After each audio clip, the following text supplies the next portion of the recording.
I think you're live. Did we go live? It should be. Where can I see the chat though? Usually it's on the upper right. Let me check.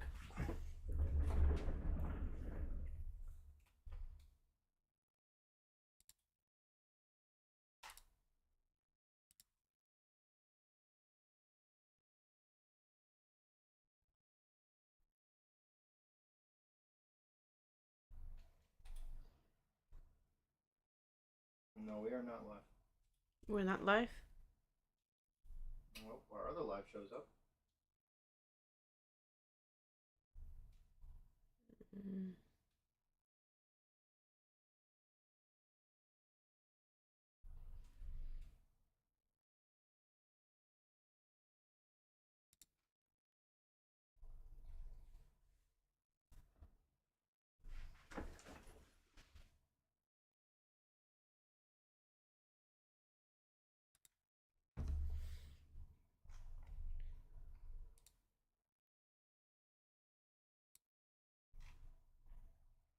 Oh, you're live?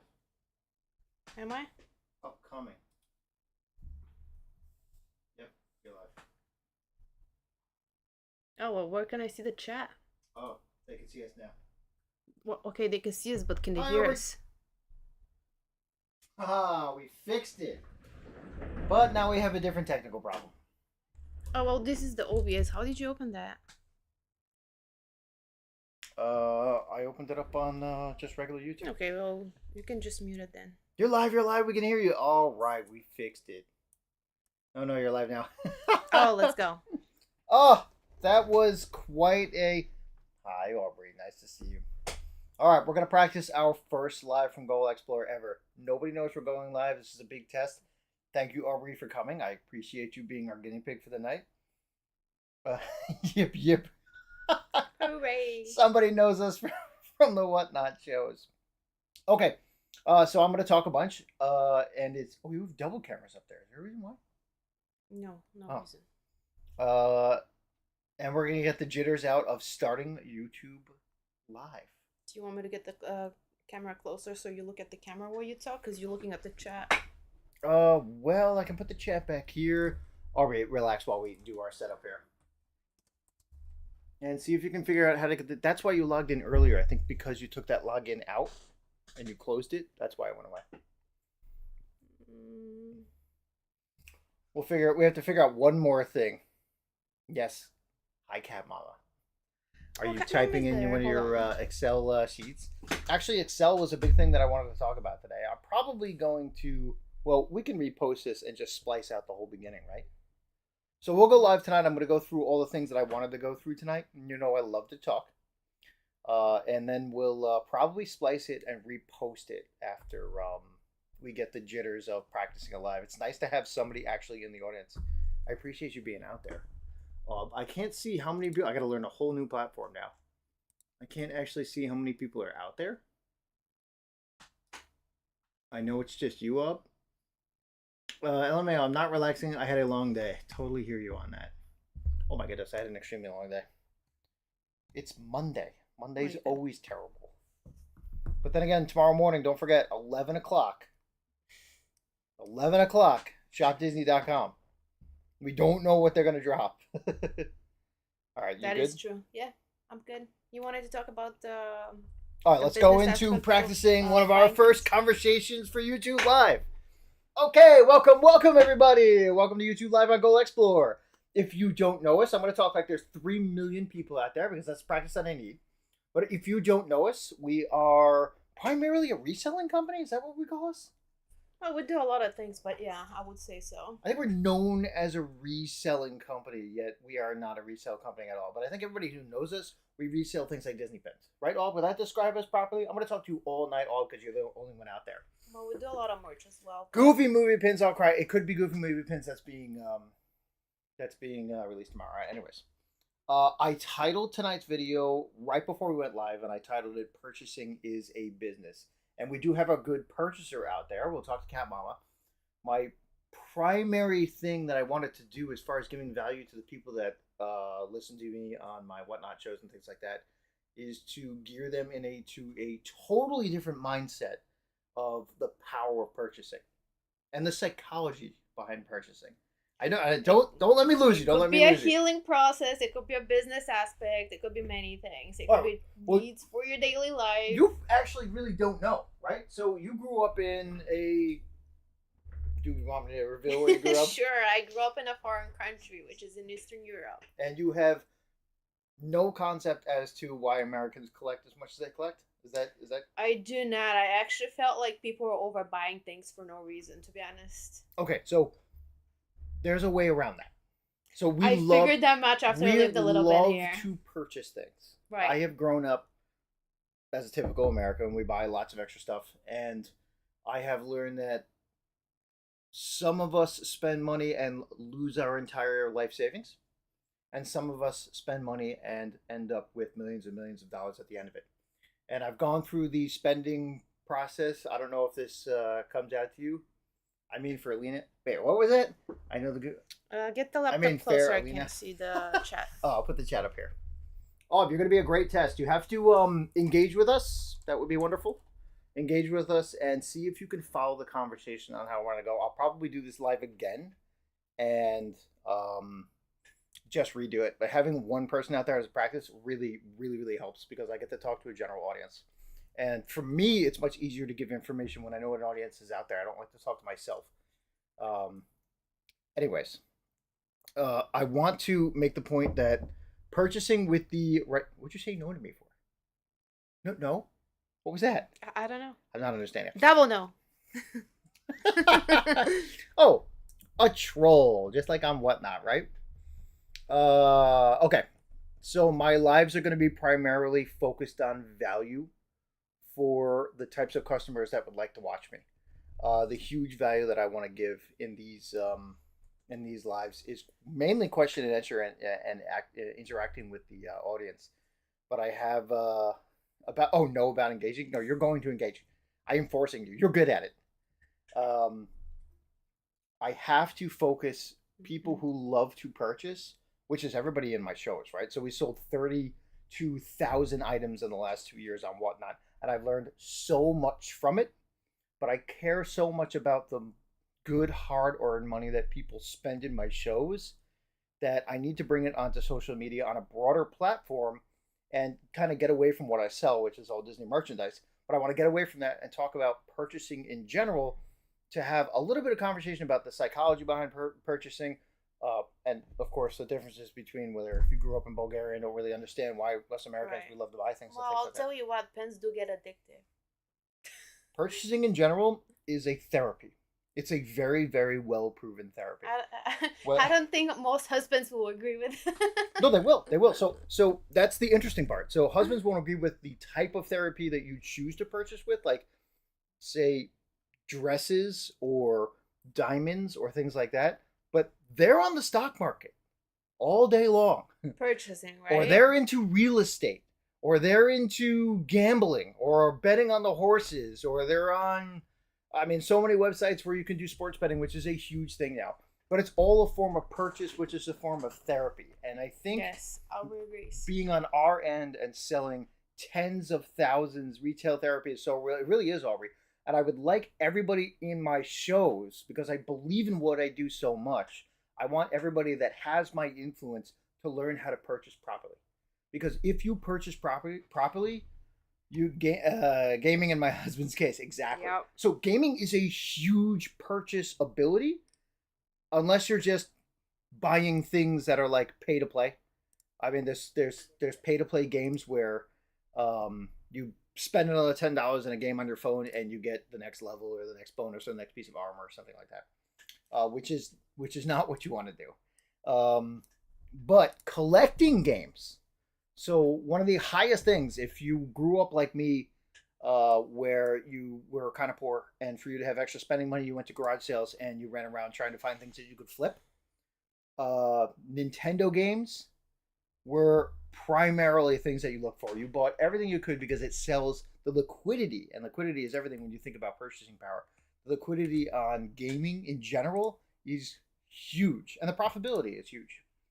Um, and that goes kind of into the first step of purchasing and collecting.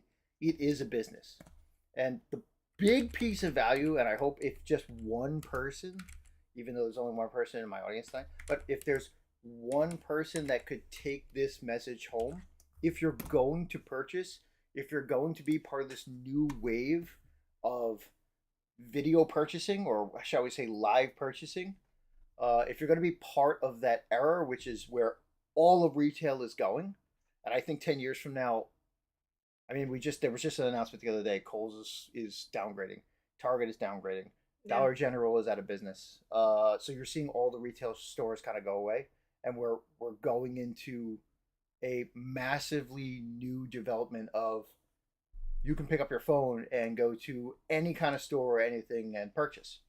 So the take home message that I wanted to be for today for the huge value and reinforcing that value is if you purchase any type of collectible or even your regular things that you purchase, consider yourself a business. Consider yourself a business. Now, why would I say that? One, because I want everybody who collects.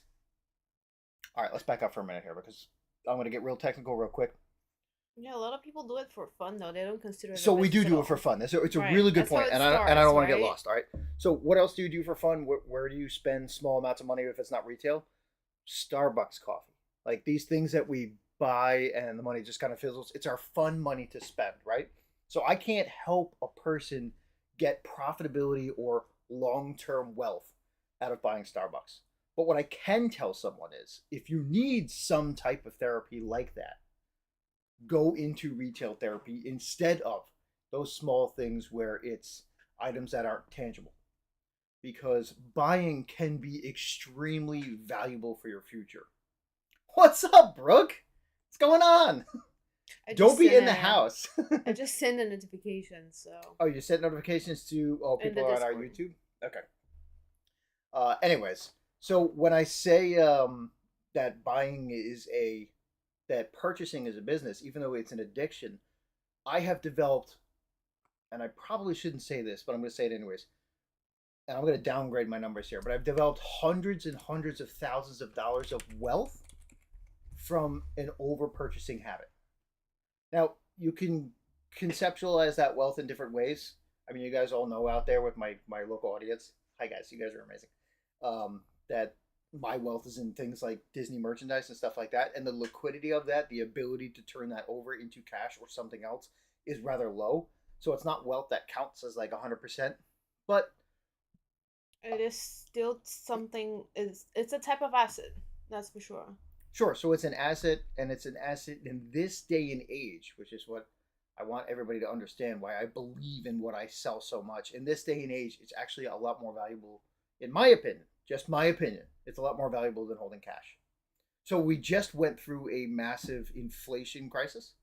We've been 5, 6. I mean, I think general loans on houses now are in the 6 to 7%. Maybe it's coming down That a is little. probably gonna change. We thought it was, but now with the new administration, I think we're probably going to stay around there a little bit because there's a lot more indecisiveness in Oh the yeah, markets. yeah, not in the near future, but But when you own cash and inflation is 7%, you're losing 7%. Your money is worth 7% less at the end of every year.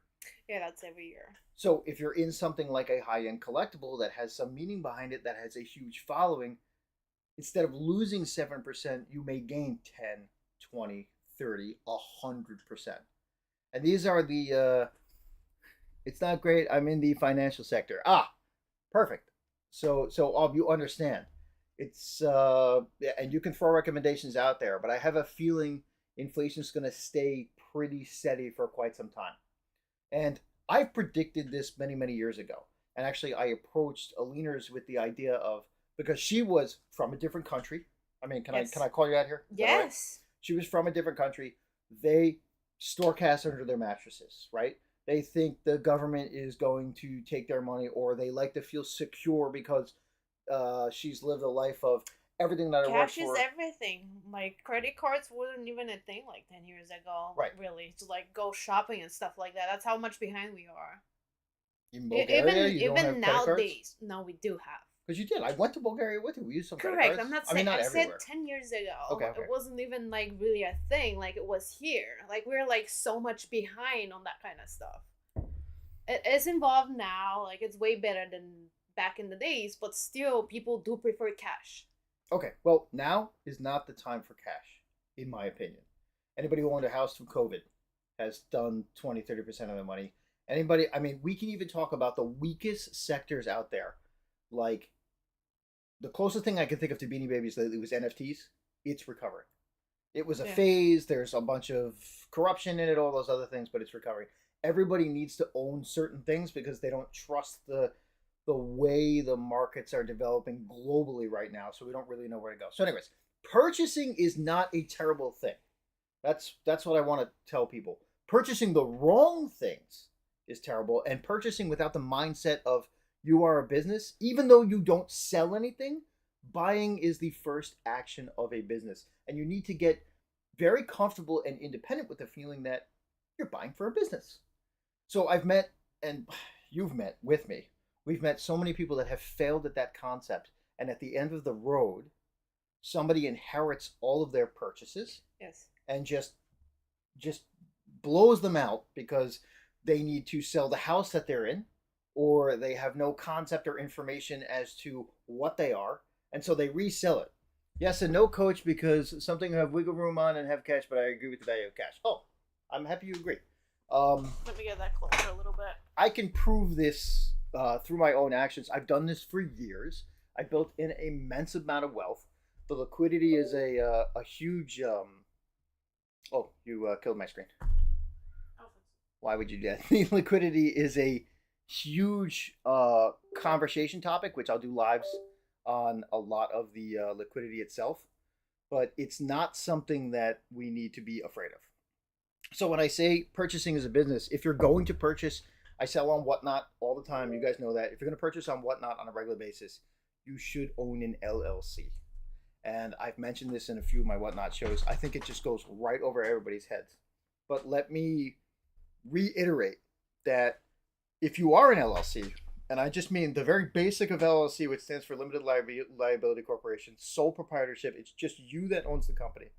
If you are in an LLC, you already are forced to start to learn some of the habits of however, whatever you're purchasing is going to be liquidated, whether it's even if you're going to die with your collection, whoever inherits it has to liquidate it. It starts the process of documenting your collection appropriately to have all the appropriate tax write-offs. And that is everything in this world. I've been in seminar after whatever group you call it. If you sit down with 200 multimillionaires and you're looking for business advice, you're looking for how do I create wealth, how do I maintain my wealth, all those other things. I've done all those conversations with people. When you're sitting in there with all the millionaires in the room, they don't talk about business anymore. They talk about maintaining wealth. And that basically 90% of that conversation is taxes. So if you're going to maintain and let's put it as fully see through your purchases to what is the full responsibility of just spending your money, you need to have a business approach on it. Now, one of the quick benefits on this, and you've seen this directly. I mean, we could talk about a whole bunch of different things, but there's a couple of key points that I want to hit on the YouTube live to give some serious value.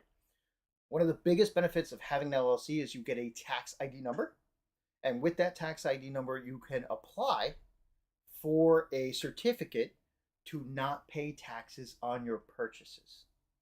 So this is huge. And the reason why this is huge is because now you're 8% less for your cost for your items to build your wealth on your purchases. Does this sound boring? Like if you're interested in, I just want to go and buy a bunch of stuff. Right. I just feel like not many people that think that way. Like yeah, I'm gonna totally disagree. And chat, you can call me out on this. I totally disagree. I think people psychologically are justifying their purchases in their back of their head because, oh, this has value. Oh, this is a good deal. Oh, I have a coupon for this. I didn't mean it that way. I meant like tax-wise afterwards, like having an LLC. Well, if you have an LLC, now everything is 8% cheaper. That is a permanent 8% coupon. Yeah, my thing is, I never thought back in the day before I started doing all this, oh, I need an LLC because I can do this. Until now that you said it out loud, I could get stuff cheaper because of taxes, you Right. know? So you don't Like, have it to just pay never occurred my mind. if your intention is to resell it, which your intention has to be resell it, you can't die with it, right? You can't you don't bring your wealth into the next world, whatever you believe in. But if at one point or another it has to be resold. So there's no reason to pay that sales tax if your intention is to keep it and then liquidate it, or your grandchildren will liquidate it for you. So why pay the sales tax right off the bat? You do not have to be an operating selling business in order to claim that sales tax. No, I'd also counsel people to speak to a tax professional while saying something like this so they don't get messed up. Absolutely. Yeah. So this is not tax advice in any way, shape, or form. I have done and lived through it, but everybody's situation is different. And that was the point I was about to get to. I'm happy you said what you said. So that is not the only benefit, and there are many things behind that, and requirements and documentation on all that. And you can't just tax write off everything. You have to tax write off everything that you intend to resell, and it has to be resold under certain circumstances. But I'm jumping to one of the benefits, and no, it's not tax advice. I know you can't just do that clear and day. You have to put the work in to understand what I'm actually saying, and I'm glad you brought that up, Aubrey. But I'm jumping to one of the benefits, but there's 20 more benefits right behind that. All things that you need to start the process of if you really enjoy purchasing. If in the back of your head your purchases are so therapeutic because you're getting that great deal, and you want to fine tune all the things, and you want to justify a house full of collectibles, if you want to really relax at the end of the day, you'll do the business end of it, and you'll feel so much more independent and responsible. And when someone comes at you, and there's this horrible world in collecting, this horrible word, I should say, and I've been accused of it many times. Sometimes it's true, sometimes it's not. Okay. People have accused me of hoarding. Oh. Anybody heard that word before? Heard that many times. The word hoarding? I've used it for you. I've been known to buy multiples of the same item. I've done all this before I even started approaching things from a business aspect. Yep, I'm a little guilty. And when people accuse me of that, and I don't have the proper research and the proper mentality towards what I want to collect and how I approach it from a business standpoint, it does weigh on me as being a little bit true. And that kills the whole therapeutic experience. And people deal with that in a lot of different ways. We love a good hoard, ha! Exactly. but we're not hoarding. There's so much respect given to those that are purchasing these days if it's done properly. And I don't want people to be afraid, and I don't like the negative connotation of hoarding. I don't want people to be afraid of where this economy is going as far as live selling and owning small assets. Because if you're old, 35 and older, you've lived and can remember the 90s, and we've seen the age of baseball cards falling apart and Beanie Babies going down in value. There are a lot of fundamentals behind wrong purchases, and then you start looking like a hoarder, and then your therapeutic process of purchasing turns into depression, and it feeds a cycle that's extremely unhealthy. So I want to throw some giant warning things out there. I'm not encouraging people to just go out and spend money. I'm encouraging you to really enjoy the business approach of it and really sit down and respect the money that you spend. And that comes from someone on the other end of things where I'm the one selling things to people, but I can't sell it under the right personality. Like I really believe in what I sell it, right? So right. The problem with that is who I'm selling to are not educated enough to believe it as hardcore as I believe it. So I've opened up these YouTube lives to show people how much I really do believe it and why. Now I'll talk about on our other YouTube, which is the other parent company that we do. You guys all know that you're out there. We do the Disney Pin community, where I believe in what I sell so much that I'm collecting hundreds of thousands of the item because I truly do believe in it. Yeah, we heard about it a little bit. But that's but here for Goal Explore, The reason why we named it Goal Explorer is the first three letters GOL. It stands for game of life. I really do believe that the psychology behind purchasing is part of the game of life. But we only introduce ourselves to the first part of it, which is the fun part, which is purchasing. Yeah. But the rest of it is also fun. We just don't have the right influences to learn it properly under a positive attitude. Totally get what you're saying. Let's go, Brooke. That is super fair. My pin knowledge is relatively little. Okay, so let's introduce pins. On Goal Explorer, I'm going to try to expand more to the broader market. So people that collect video games or baseball cards or NFTs or all these things that are physical, tangible assets that may be a hedge against inflation, all that. But I'm a huge seller of Disney pins. I believe in Disney pins. There's a lot of reasons why. You say, Aubrey, that your knowledge is relatively little. I challenge you on that. Okay, why do you collect it in the first place? So I know you like it, but let me go ahead and answer for you because I know why I collect. Right? I grew up trading pins with my family in the Disney parks at an earlier age.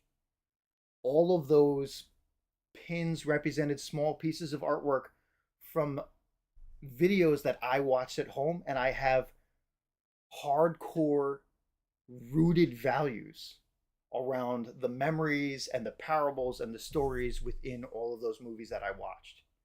I see generation after generation that process repeating itself. So I see even kids now picking their favorite princess and it being Ariel, or their favorite prince being Eric or Prince Philip. And I see even though you don't know about pins in general, you do know about what the pins represent, and you have chosen a company that represents merchandise well. So having all of that straight up my childhood, I thought it would be a cute way to commemorate her Disney trips. I've never even known about pin trading. Yeah, exactly. But you do know a lot about Disney itself. I'm a huge fan of the Walt Disney Company. I don't represent it in any way, shape, or form. I've never claimed to represent it in any way, shape, or form. But I can tell you that in the realm of collectibles, it covers everything you could think of that maintains value. So and you know those things. So if I mention baseball cards, so I'm from New York. The Yankees are in New York. One of the hottest baseball cards out there. It's going to be your Babe Ruths, your Mickey Mantles, and all those things from the 1960s, right? Those cards are what are considered extremely, extremely valuable. But again, it's just a small tangible asset that people paid 2-3 cents for. Yes, people collected them back in the day. Why did it become what it is now? Baseball is still around. It represents a hardcore American tradition of family values. You go with your family to a baseball game. You watch it home on TV. It has a huge influence on American life. So does Disney. It's the biggest multimedia company out there. And the movies that came out in the 30s, 40s, 50s, and 60s are still being watched by children now. So I've picked and believe in, and the reason why I sell Disney merchandise is because I think it will have long-term value. Now, we can get through the details of, is a popcorn bucket sold in the parks going to have a higher value than it does now in the future? And we can really pick that apart. I don't want to go into too much detail as far as that's concerned. What I do want to say is I've given a lot of thought as to what I spend my expendable money on. And it's not Starbucks coffee, even though I love Starbucks coffee. I was going to say, every now and then. I've stopped a lot. Coffee's part of life. We don't count that. But it's it's at the point now where like a Dunkin' Donuts latte will be like $7-8. I agree though. It's ridiculous. Got expensive. So do I want to buy a $7-8, enjoy it, rather than just make coffee at my house for 30 cents and then take that $7-8 and have my purchasing therapy and get much more pleasure out of that and have an investment at the end of the day? So I would like people to have that type of mentality. And if I keep pushing this type of content at you guys, you're going to remember it. So I want to have a positive influence on whatever crowd that I have out there paying attention to me, whether it's 1 or 1 million people, I don't care. Right. So I suggest embracing your purchasing therapy. I really do, but with a lot of knowledge. And straight up, it has to be approached as a business. So yes, there's LLC complications and things like that. But let's take out all the tax implications, all that. Let's just try to have one good practice with our purchasing and ignore all the complicated mumbo jumbo business stuff. How about every time you buy something, you take out a very basic Excel sheet. Maybe I'll make one and attach it to the video at the bottom. You take out a very basic Excel sheet that says what you purchased, who you purchased it from, a little bit of contact info. Ooh, you're talking now the business aspect of this. I'm not talking business. Oh, I'm just talking. Kind of looks. Do you know how many people write down in their books what they bought and when they bought it? Because it's fun. It's fun to document your collection. Can be surprised. Yeah. Organizing your collection and writing down notes on it, it's part of the therapy because you can keep it simple and it's what you can control. That's the psychology behind your purchases. Like, let's say you really enjoyed purses or like high-end purses. I've seen a bunch of people in New York collect a lot of high-end purses. In their homes, they have these boxes just like this, and there'll be a purse in every single box. Right. It's not a matter of, and they don't even walk around with them. They keep them in like mint condition. I know. So they want them to be brand new because they have to maintain their value and all this. But they take a pride in it. So that pride needs to extend to the financial aspect of things. Actually, that would help. Super helpful. If you ever had an issue too. Yes. So let me continue with the little tiny Excel sheet, or you can write it down on paper. It doesn't matter. Just every single time you buy something, the platform in which you bought it at, a little bit of information on the person who you bought it from, and how much you paid for it. That's it. And the date. Maybe the date. It's a 15-second thing. Yeah. As long as you remember to do it. You have to remember to do it, and you have to develop the habits of doing it. But it's fun. Like I said, it's a positive thing. You shouldn't be like, oh, I got to do my paperwork. I'm like, no. I get to go organize my purchases because if I'm more responsible for them, I feel even better about the money that I spent. And if I'm actively thinking, I didn't buy coffee this morning so I could buy a $10 whatever it is, who's it, what's it? And I watch some videos on information on what would be the right thing, or I know so much about this because it's my passion, and look at what I found. So all of that goes with, okay, now I document it, and I keep track of how much money I paid on it. Because in the end, maybe you will adapt to the business practices and you won't be caught off guard.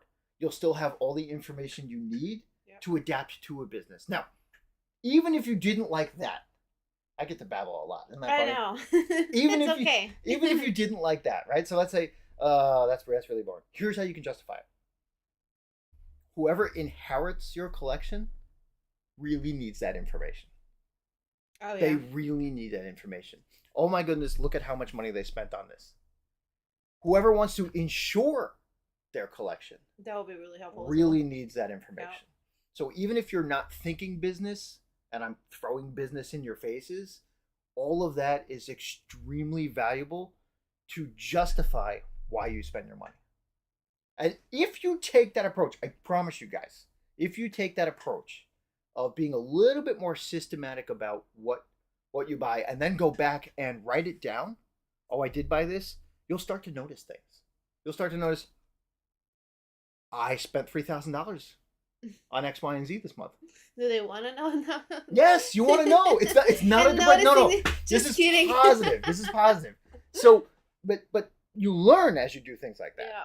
So, okay, I did spend $3,000. What did I actually buy? Or you could go even crazier and write down what you bought versus how much, and I jumped right to this before, how much taxes was paid on it, how much shipping was paid on it because of the way you bought it or where you bought it. And look at the differences between, yeah, this only cost me $25 because I had a coupon, but I ended up paying $46 for it. But in your head, you thought it was $25. So when you go to liquidate that asset, you realize you actually have to get twice as much, if more, money for what you originally paid for it in order to break even. So it gives you more fun, unique ways to consider executing that purchasing therapy, which we all love. All right. We all love. No, come on. That's You haven't gone into a it. store and been like, I saw I saw this coupon over here. I have to go get this. And then you go through it and you're like, oh, I got it so cheap. Oh, yeah. I did. And it's fun, right? Of course. course. That's Always. what everybody is doing on live It's fun selling. finding the deals. Everybody is doing that on live purchasing right now. You can sit in the comfort of your house, back on your couch. You can wait for the right moment and buy something that you really, really enjoy. Or maybe you're just buying a whole bunch of things that you're bored to enjoy. Never thought about it. Definitely for insurance purposes. It's amazing for insurance purposes. So, on the details of insurance, and I'm not an expert at this either.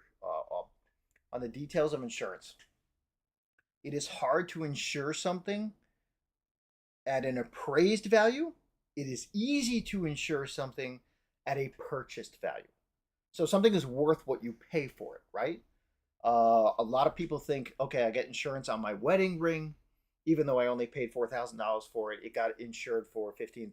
So if I lose it, I'll get the $15,000. Sometimes it works like that, and that's what we're all exposed to. But with arbitrary things that insurance companies aren't familiar with, it is much, much harder to get insurance. You can't really insure a comic book collection because some comic books are worth 50 cents and some comic books are worth $50,000. So you can't just say you have a comic book and then when you bring it to go get appraised, some people will praise it at $10,000. Some people will say the grading is different. It's only worth $1,000. An insurance company looks at that and says, well, how can we really insure you for that? And then you get confused. So if you can document that you paid X, Y, and Z, they'll at least insure you for that all the time. So the money that you invested is protected. And the lower that it actually gets insured at, the lower you have to pay on it, so that you don't get massive estimations on what you have to pay on your monthly. Coupon high is amazing. Coupon high is amazing. Yes. But you want to take advantage of all that. So again, I'm going to talk a lot about on my lives, and I'm almost done because I've babbled for a while. Today's main concern was purchasing is a business. I want to throw that into people's faces over and over again. And when you purchase, you should be looking to purchase from people who never mind, that's a whole new conversation. I don't want to open up a whole new door. I'm just going to stop that one right there. Purchasing is a business, and that it's absolutely fun and more invigorating and allows you to have the good part of purchasing when you organize the back end of it. And that's documenting things. So the only one main thing I would like anybody to have the influence of is in one day, if you purchase something off Facebook Marketplace, off of eBay, off of YouTube, off of TikTok Live, off of all the things that we're exposing ourselves to in the palm of our hand, you may end up with 3 or 4 different purchases with different numbers on it in one day. That documentation goes out the window immediately, and then there's no record of what you paid, and you have no concept of how good you did with that purchasing therapy. So write it all down, and then we'll grow from there. And I'm gonna slowly add to the things that we should be doing on these lives, or at least educate you on things that suggest things to be done, and we'll go from there. Sounds good to me. You guys have any questions on stuff like that? Open to the floor. Did I explain that okay for you? We do buy a lot of things, that's for sure. Yes, we do. All for different reasons and all for... All right, guys. Well, that was a great test for our first YouTube Live. Thank you guys for being out there. I appreciate every one of you. I hope you got something out of this, and I hope it positively influences you to take the next step towards proper purchasing. Yeah, we'll definitely do more and get better and work on the setup as well. Tonight was a good test. So. Oh, that was a great test. We had no volume in the beginning. That was amazing. I know. And Ob was kind enough to come back. Yes, so thank you, Ob. You're an it. amazing human being. Have a good one, everybody. And now let's figure out how to shut off the live. Because I don't know how to do that. You can't do it there. I have to do it. All right, you do it. You look good, by the way. Thank you. That's the random. Have a good night, guys. Random banter.